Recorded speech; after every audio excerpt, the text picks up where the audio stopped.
नमस्कार दोस्तों, स्वागत है आप सबका मामा कुक सेमी चैनल में। तो आज का जो वीडियो है ना, ये नूडल्स है। मशरूम नूडल्स बनाने जा रही हूँ मैं, मशरूम और कॉर्न नूडल्स। बट ये जो मैंने नूडल्स यूज़ किया है ना, ये राइस नूडल्स है। तो ओवरऑल एक रिव्यू वीडियो भी हो जाएगा।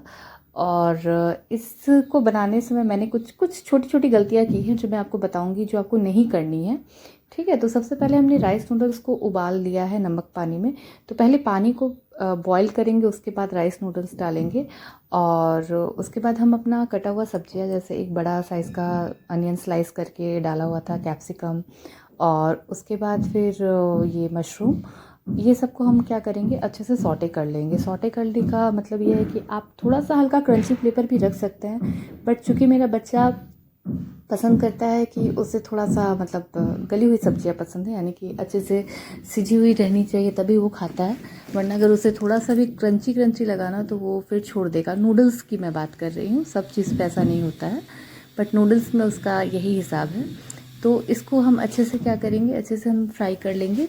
नमक डाल करके, आप चाहे तो, आपको अगर जल्दी है, टाइम की कमी है, तो आप नमक डाल करके उसके बाद इसे ढक करके अच्छे से पकाएं।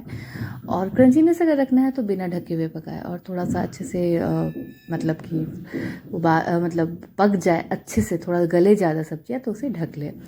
तो ये जो राइस नूडल्स है ना, मैंने कहीं पढ़ा था कि आपको मैदा मतलब अगर अवॉइड कर रहे हैं तो या तो आप मिलेट के नूडल्स दें या फिर ये राइस नूडल्स दें। तो मिलेट नूडल्स भी मैंने बनाए थे, तो उसको मैंने रिव्यू नहीं किया, बट वो भी ठीक ठाक था। बस उसमें क्या हो गया था कि उसका जो मैगी मेकर मसाला आता है उसका, तो वो बहुत तीखा था, तो मेरा बेटा उसे खा ही नहीं पाया।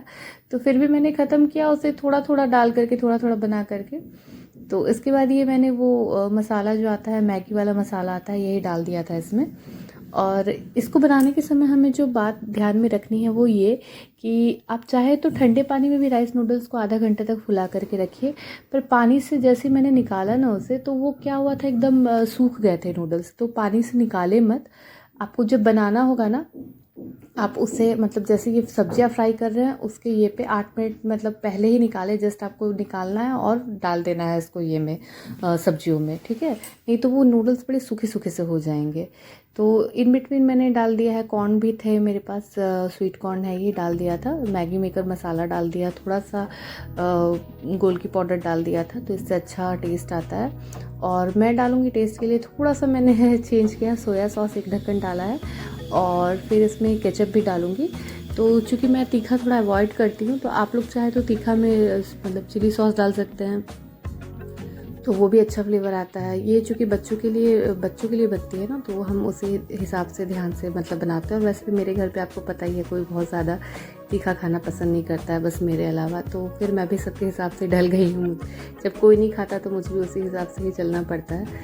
तो ये सॉस वगैरह डाल के अच्छे से, ये जो हमारे वेजिटेबल्स फ्राई हो चुके हैं, और उसके बाद हम इसमें नूडल्स को डाल देंगे। तो हाँ, नूडल्स तो अच्छे बने थे, बट वही थोड़ा सा हो गया था कि थोड़े से सूख गए थे। तो इसे पानी से मुझे निकालना नहीं था, मुझे क्या करना था कि जैसे मैंने इसे छाना तो ठंडे पानी में मुझे डुबा के रखना चाहिए था। तो उससे क्या होता है, वो चिपचिपापन जो रहता है ना, वो स्टिकीनेस मतलब ख़त्म नहीं होती है, बिल्कुल सूखा सूखा नहीं लगता है नूडल्स। तो फिर जब मैंने देखा कि ये सूख रहे हैं, तो फिर मैंने इसे मतलब उबालने के बाद भी मैंने इसमें हल्का सा गर्म पानी को मतलब हाथ से ही दे के थोड़ा सा स्टिकी मतलब फैलाया, तो वो ठीक हो गया फिर। लेकिन अगर आप राइस नूडल्स बना रहे हैं तो ये चीज़ आप ध्यान में रखें कि जस्ट उसे पानी में मतलब डूबा रहने दें, नहीं तो वो बिल्कुल ही सूख जाएगा और चबाने में बड़ी दिक्कत होगी। तो ये कुछ जो ऐसा लग रहा था मुझे, इस तरह से हुआ, तो फिर मैंने पानी हल्का सा छींटे मारे और उसके बाद उसे ये किया। मैंने रिफाइंड तेल नहीं डाला था इसमें, बट ओवरऑल ये नूडल्स ना खाने में बहुत ही टेस्टी हो रखे थे। तो आप जो लोग डाइट कॉन्शियस है, ग्लूटेन फ्री खाना चाहते हैं, तो ये नूडल्स आप लोग यूज़ कर सकते हैं।